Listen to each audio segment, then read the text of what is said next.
All right, here we go. Sarah here with another episode of Your Fucking Welcome. Today we are diving into support. Being supported, how to let go of control, things like that.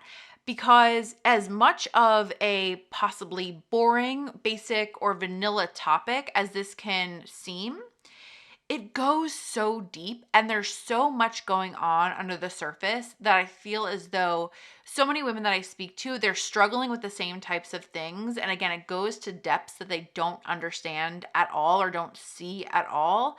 And the bottom line is that, and I know you know this, but I want to just reinforce to you, especially if you're somebody who is struggling with this right now, I want you to understand and see and open your mind to how much you are probably stunting your growth by not allowing yourself to give up some control, not allowing yourself to be adequately supported, how much you're hurting the growth of your business, your happiness as a human by thinking that you have to do everything yourself, right?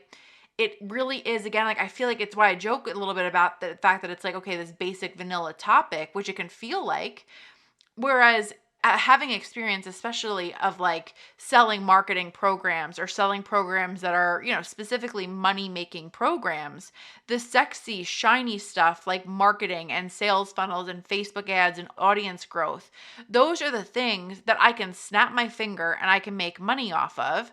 Because again, those feel like these sexy ass topics, whereas being adequately supported by one or a couple people and having them support you in the right energy and the right mindset, like having your systems in place, but also your mindset and like the energy with which you're, going about all of this in line, that is going to make you so much more fucking money than any marketing strategy probably could. Not to mention, it's going to make you such a happier, more sane human being.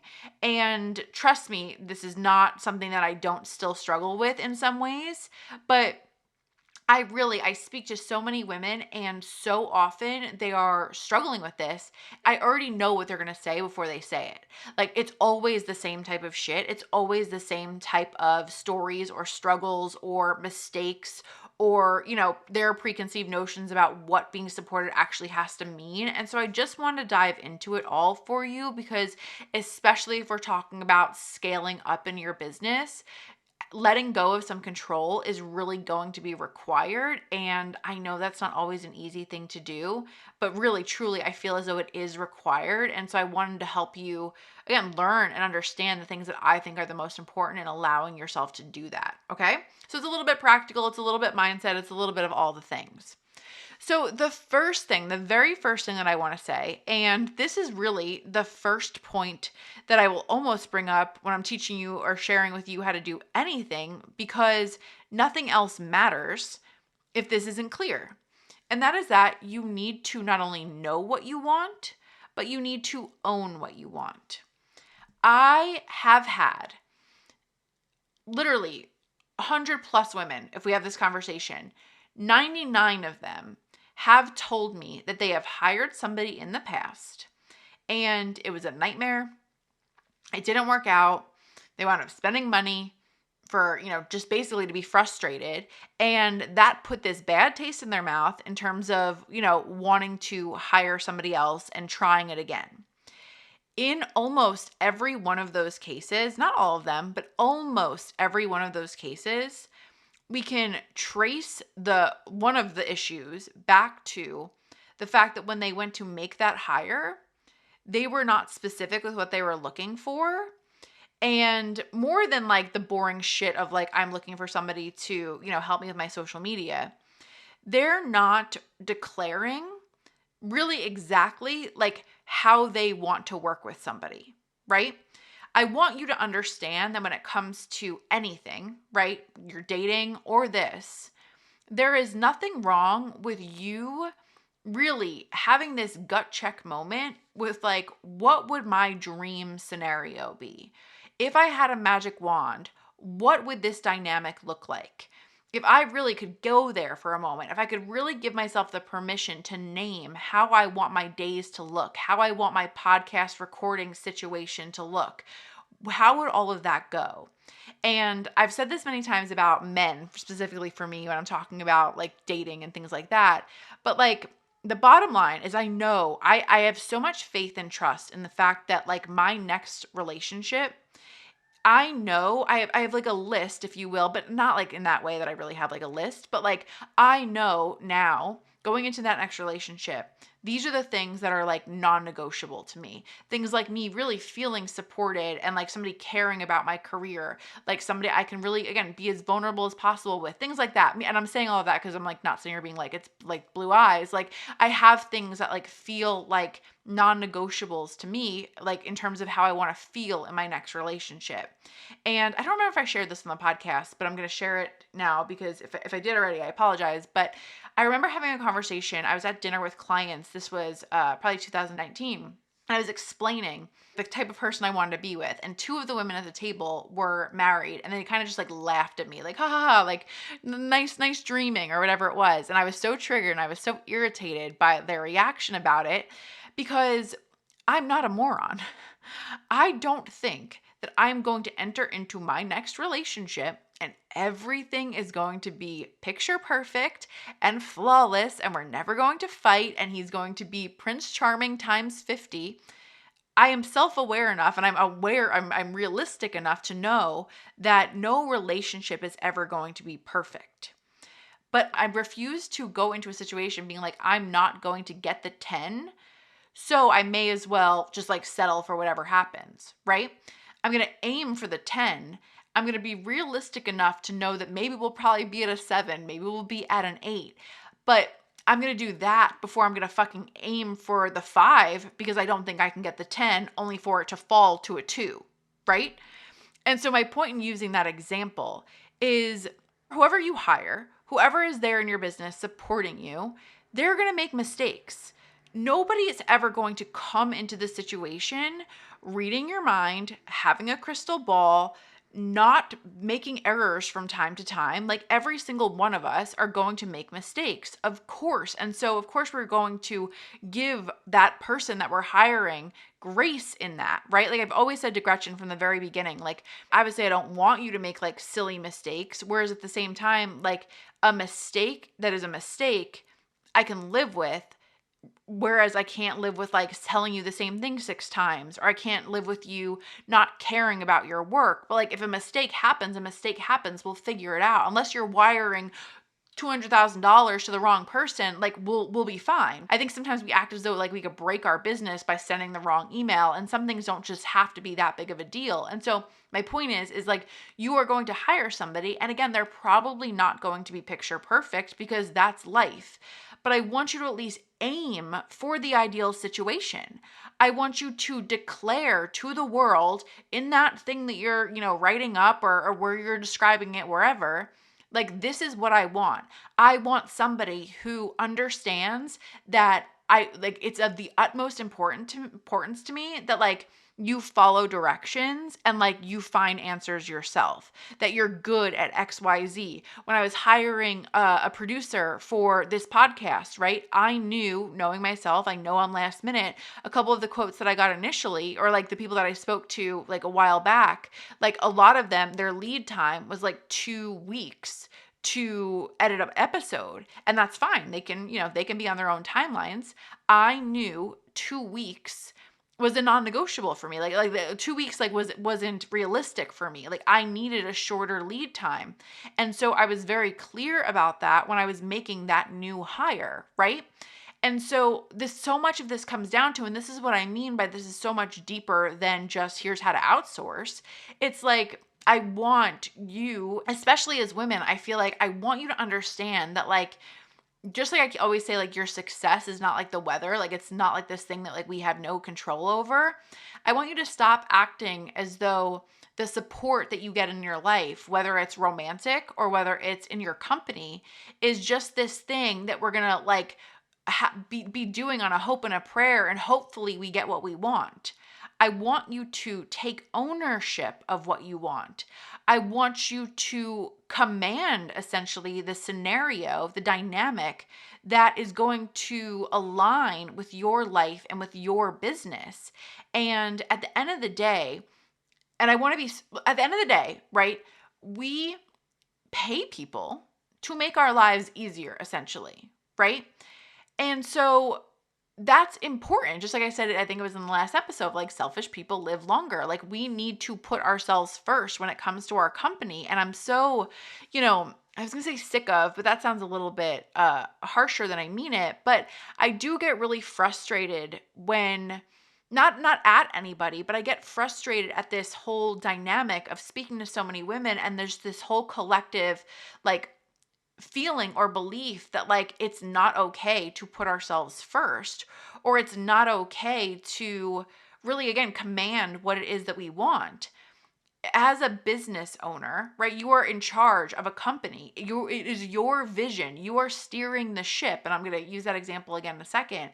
But like you are steering the ship here. And so yes, anybody that you hire, it is their job essentially to, get on board with how you want things done, right? And like to be massively, massively clear, that doesn't mean you have to be a raging bitch. Like, and I say that because I think that like that's like the example I think so many of us are fed on like TV growing up. Like, right? It's like either the mommy who, I was gonna say Mommy Dearest, but obviously she's not Mommy Dearest was not that nice. But like you have like the Donna Reed type of character where like, you've got all these kids and everything's perfect and dinner's coming out of the oven and like you're devoting your life essentially to your family and not working. You've got that on one extreme. Or if you have the career woman, it's this cold, mean, robotic, nasty type of person who doesn't care about anybody's like Devil Wears Prada status, like doesn't care about anybody's feelings, anything like that. And you can be fucking in between. You can be kind to people and you can treat people well while also holding the vision for what it is that you want for this company that you are so tirelessly building, right? Back last year, it was like right before COVID. I think it was probably like the end of February or early March. I had hired a new personal assistant. And so like I sent her, like as she was like starting with me, I sent her over like the instructions, like when I send things like this, like it is bullet pointed. It is like I make it very clear for people like how they can find the information, right? So I sent her an email and I let her know like here's how to get to my building, here's this, here's that, right? And it was a small email. My point being is like it's not as though it got lost. It was a short email, and I also texted her to let her know that like that's what I sent to her. Sure enough, 9:00 or whatever it was when she got here, she calls me like I don't know how to get in the building. And again, it was like her first moment in the door. Like, I'm not going to like bite somebody's head off, but I just made it. And I want to be so clear too, that like, this was such a victory in this moment for me to say something, because normally I would not. Normally I would be frustrated, and normally I would be like, oh God, I've got to do everything forever. And nobody's ever going to support me in this way. And everybody's going to always ask me questions that I have to answer 15 times. Like I would have gone in this very dramatic spiral. And I was really proud of myself for like saying very truly, very kindly, but firmly, just so you understand, like such a big part of what I want us to be doing together essentially is like, you're here is like to make my life easier. And so like, it's so important to me that like, I'm not repeating myself. So like, just so you understand, like I sent over the directions to get into the building. I want you to make sure that like, you're looking that up, or you're looking for the directions or something like that, or you're making sure that you're reading those things. I didn't go on this long to her, but like, I just made it very clear to her that like, that wasn't okay. And again, it was a victory for me in that moment, because that's not something that I have done in the past in terms of being that assertive. Again, I was like in one way or the other. I was either like a totally passive person where I kind of just like lied down and dealt with it, or I get to the point where like I just rage because I'm fed up, right? And so again, it was a victory for me in that moment. And I'm saying that again because I want you to understand here that like you being assertive doesn't have to look the way that you thought it has to look, just because maybe you've had somebody who was unkind in the past, and that's kind of the role model or the avatar, if you will, of like what a boss or somebody in control looks like. You get to be you get to be kind. But at the end of the day, like I said, you are in control of your business, anyone coming on, especially somebody you're paying, is there to make your life, to make your job easier. And so I want you to, again, own what you want, the way that you want things done, what works best for you, and like, don't be afraid to express that. And the other part of that is that I want you to understand how unfair it actually is to other people when you don't tell them what you want.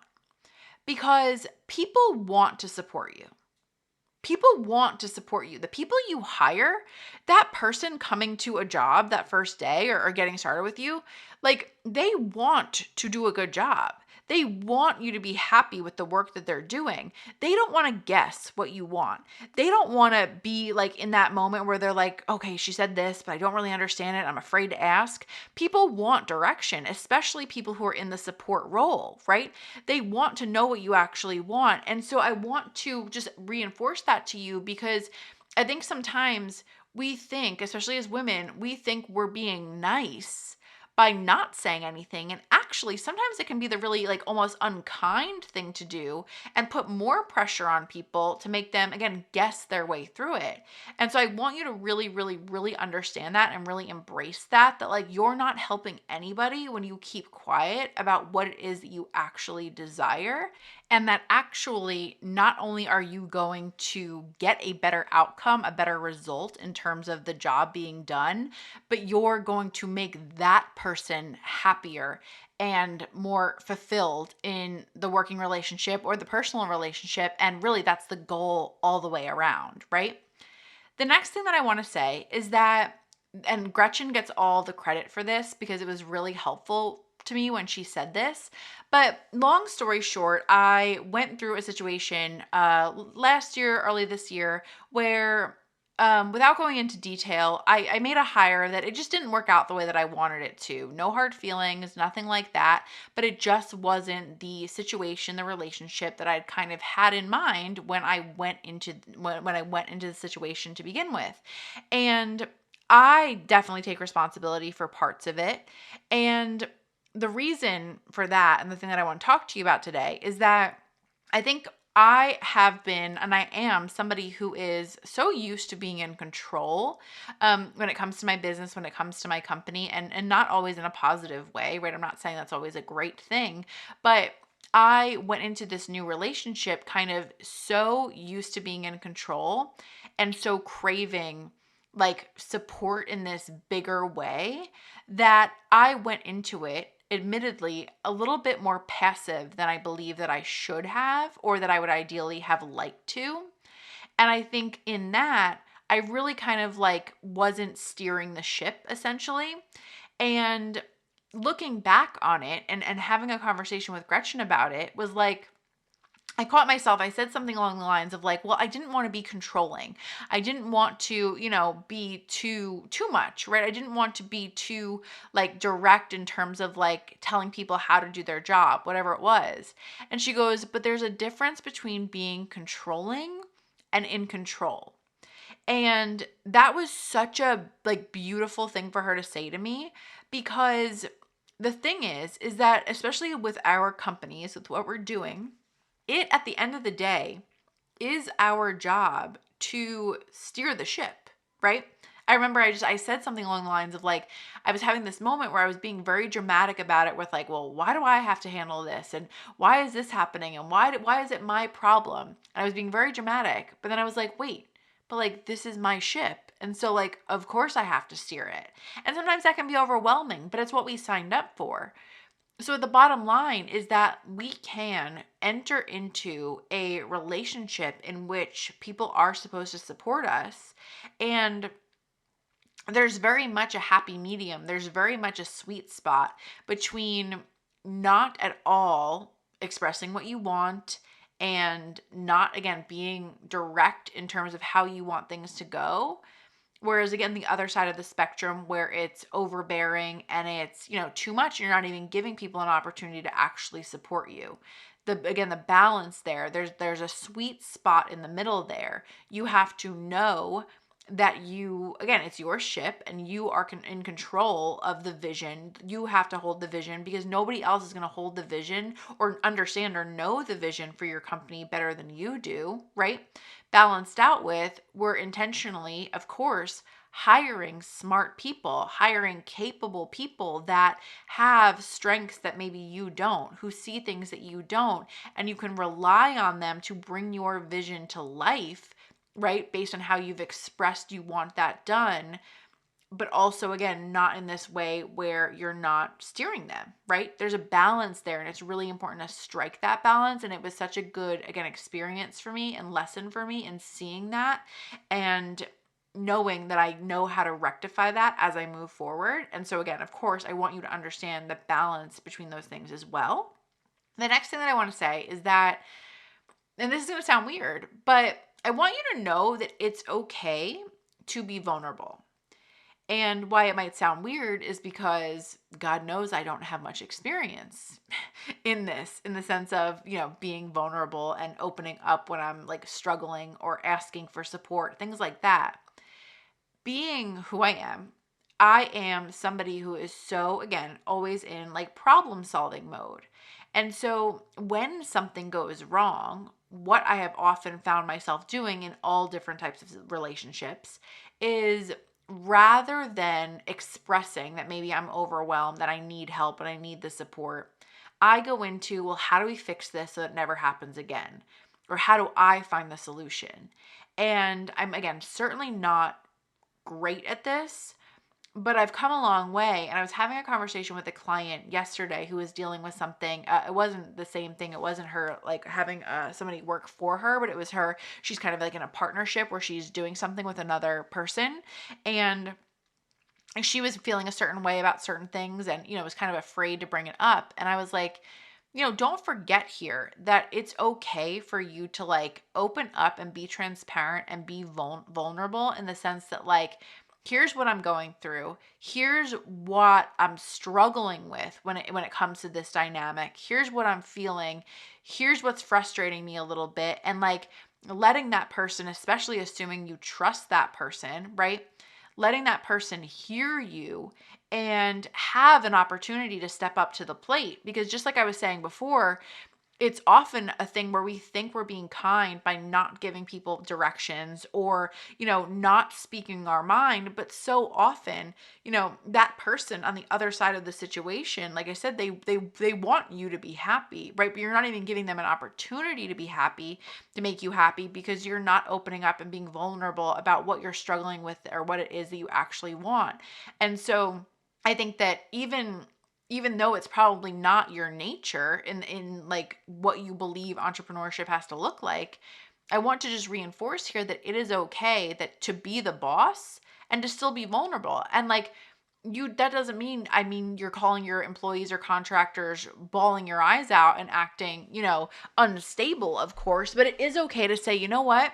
This is bothering me in my business, and this is bothering me in terms of the way that things are going, and I'm struggling a little bit to find a solution. And so I wanted to bring you kind of into my thought process and into like the understanding that I'm struggling with this, and I really want to hope for you to kind of help me figuring out the best way for us to do this, right? So it's asking for like, it's admitting that you don't know everything, and it's asking for support from, again, somebody who hopefully you trust. And obviously the relationship might be new, and so that might grow, and that might not be full on trust at the moment, but the goal is for you to have people around you that you can trust to open up in that way. And again, have people in your business that want to, again, do a good job, right?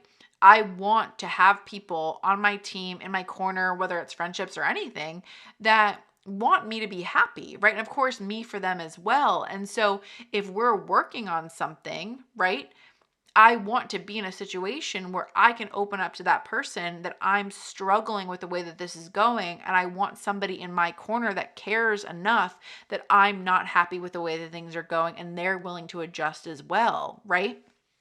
I think that God knows I'm not an expert, but I feel like if we're just talking about romantic relationships for a second, I think that one of the biggest things that I have experienced, but also I see when I talk to specifically women about their relationships, I think so often we can be in a situation where we feel like we're essentially like at war with our partner. It's this tit for tat. Well, you did this, and so that you did that, and like, I picked up the kids from school, so I shouldn't have to do this. And it's like we're always trying to like win points, and we're always kind of like butting heads, and we feel, I think it's so often stems from this thing of we're not feeling acknowledged or appreciated, and so we're resistant to acknowledging or appreciating the other person. And it's like this like just like one foot in front of the other in the sense of like, it's like, I do this, you do that. And like, it's just kind of this like combative thing where you're going back and forth and you're not letting the other person win.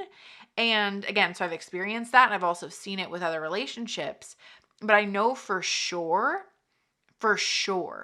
in my life, in my relationships, in any relationship, I refuse to have people close to me that like my happiness is not important to them, that I can't express myself. And again, they don't want to make sure that they're contributing to my happiness or not contributing to my unhappiness, right? And vice versa. It's important to me to do the same thing, right? And so I want you to understand that piece of it, that like you get to have people in your corner that it's safe to open up to in that way, and that you get to trust that somebody wants to step up to the plate and create a better situation for you. Because I think so often, I don't know, it's easy to kind of go into protective mode or defensive mode, especially depending on what you've been through in the past. But I think that like outsourcing or like being really fully supported in any way, it does require this level of vulnerability, in the sense that like you have to let your guard down a little bit, and you have to trust that, again, people want what's best for you. And I know that that's not always easy, but I think especially in terms of, in the context of building a successful business, you can't do it all alone. And if you want long-term relationships that are working out and benefiting you for the long term, to an extent, a lot of that trust and a lot of that vulnerability is going to be required. And so I want you to, I don't know, start getting comfortable with allowing that for yourself. And then the final thing that I want to say, and actually it's funny, like as I'm talking, all these other points are coming to me. And so maybe this will have to be something where I come back and do a second part of this. But the final thing I want to say on this episode is that I want you to really, really, really acknowledge and admit to yourself that those things that you are doing on your own, they're probably not easier to do on your own. And I say that in that way because I hear from women all the time things like, well, I was going to have them do this landing page, or I was going to have them do this, but like, I don't know. I just figured I would do it myself. I thought it was easier. Or things like, I always see like jokes about people, asking their husband to load the dishwasher, and then it winds up feeling easier to do it yourself, right? And I want you to just get honest with yourself here about just number one, on a micro level, paying attention to in any given moment where you're about to do something that you were supposed to have somebody else do, or you should have somebody else doing, however you want to say that. I want you to really pay attention on a micro level where you're just so on autopilot that you feel as though you're more comfortable doing it on your own, but paying attention to the fact that, but I don't want things to go this way anymore. The other day, I was like really, so I went away to, long story short, you don't really need to know this, but I'm just saying this to paint the picture of like, I was a little bit more frantic than I normally am. I went to Miraval. I came back late Monday. We put our family dog down on Tuesday. So it was just a very emotional and draining day. And then I had like a very busy like Wednesday, Thursday. And so like by Thursday afternoon, I was just like a psychopath. Like I was just like burnt out, and I was just like ready to like be done with everything. And I knew I was just having a moment, but like we wanted to post something on Instagram, and like Gretchen knows what to do. Like she was ready to go. And I was so in the anxious, crappy mode that I was just clinging to the idea that I had to do it myself. Cause it was almost like, I don't know, it was almost like I got like a high or something off of like, let me have this be this one other thing that's frustrating me. And I think because I'm used to feeling like I'm going, like, and I'm used to being on autopilot in that way where like when things are hectic, like I'm just moving through it. And I really had to catch myself with like, there is literally no reason for you to be doing the thing that she can do right now. There is no reason for it. And why I'm saying it all in that way is that, and why I painted the picture of like why I was like stressed out, whatever, is like, I think it's very easy to have that moment and then you're like, oh, okay, next time, or this is how we're going to fix it moving forward. But the moments where you're struggling the most with like the willpower, if you will, in those moments, that's when you really have to catch yourself and be like, no, I'm going to explain what I want. I'm going to let control here go, even though it's not the thing that I'm used to doing. It's not the thing that I'm comfortable doing, but I want this cycle to end. And so I need to, in this moment, end it, right? I can't romanticize how I'm going to end it in the future. I have to choose differently in this moment. And again, it's not always easy. And in fact, it's most of the time it's really fucking hard. But just like with so many other things, the cycles don't end until we end them, right? It's going to keep happening and it's going to keep going until you put your foot on the brake there. And so when you are finding yourself falling into the pattern of the pattern that you don't want to be in, you have to course correct in the moment, little by little, each and every time, because otherwise it's just going to, again, continue to fester and to continue to happen and then continue to weigh over you in this way that can be really, really, really heavy and frustrating. And so untangling those knots, if you will, on a consistent basis is really so much of what this all requires, right? It's like, I think so many of us, we have this picture of like, here's how I'm going to have this amazing transformation or this amazing, up level in income. And here's what this grand scheme of things is going to look like. And really so much of our growth in any aspect is in the little tiny differences that we don't even realize are happening. And it's so important, in my opinion, in my experience, to, again, recognize that and then to turn those knobs little by little wherever you possibly can, instead of being on autopilot and just doing what you're used to doing. And just the other piece of that I want to say, and I think this is a much bigger conversation, but I know personally that, and I shared this, I think, like our second episode back, that, after going through a breakup that was really painful for me, I really threw myself more than ever before into my success, into my business, and into working a lot. And in many ways, I allowed my business to be something that essentially was a way for me to like numb all the other stuff that I didn't want to necessarily, deal with, right? Working 12-hour days was much easier than working a 6-hour day and then having to deal with the fact that like, here's how I'm dealing in my emotional and personal life. It was way fucking easier to work more, right? And it got to the point, obviously, where like it no longer felt easier, right? It no longer felt good to me, or really I had to recognize that that's what I was doing in the first place. But I bring this point up because I've said this to a couple people that I've spoken to and it resonated with them deeply. And so again, I wanted to share it with you here.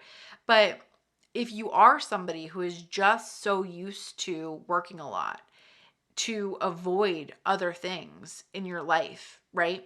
I want you to just really pay massive attention to that and be honest with yourself about it, because while you might think that at 9 p.m. it's easier for you to do the landing page and for you to do this, that, the other thing, are you numbing out like with this, like instead of doing something else or acknowledging something else, or something essentially you're not ready to face? Sitting in front of the computer for another hour is easier than addressing the real shit that might be going on in your life. And you're not wrong for that. You don't have to beat yourself up about that, but I think again can be a really beautiful moment where you give yourself permission to acknowledge what might be hard to acknowledge and feel the feelings that you don't necessarily want to feel, because again, just like the other stuff and just like I was just saying, that cycle will continue until you really stop the cycle.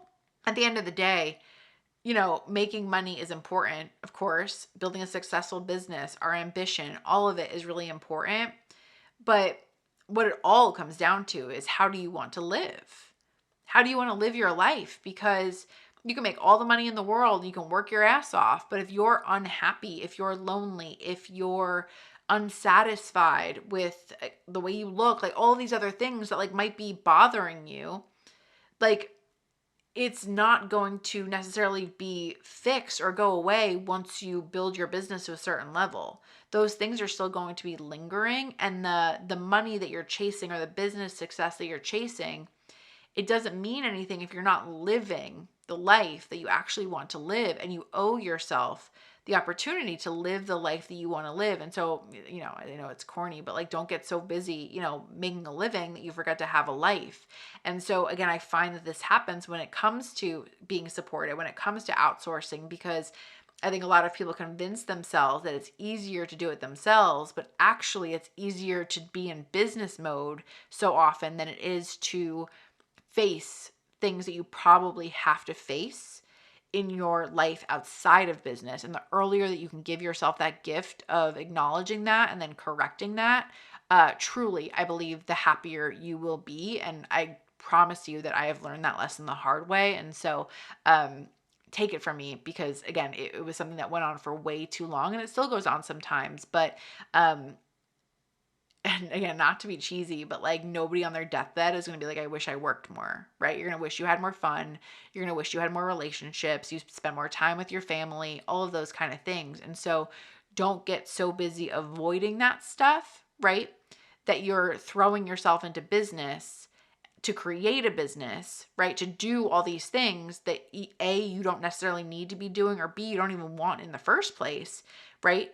You get to design the life that you want and the business that you want, and everything gets to work together in the way in which you want it to. And that doesn't mean it's going to be perfect, of course, but I want you to, again, design, right? Design your life, design your business.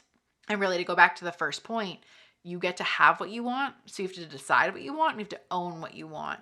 And when you do that, everything changes. Everything changes, right? I will talk to you in the next episode. I hope this is helpful.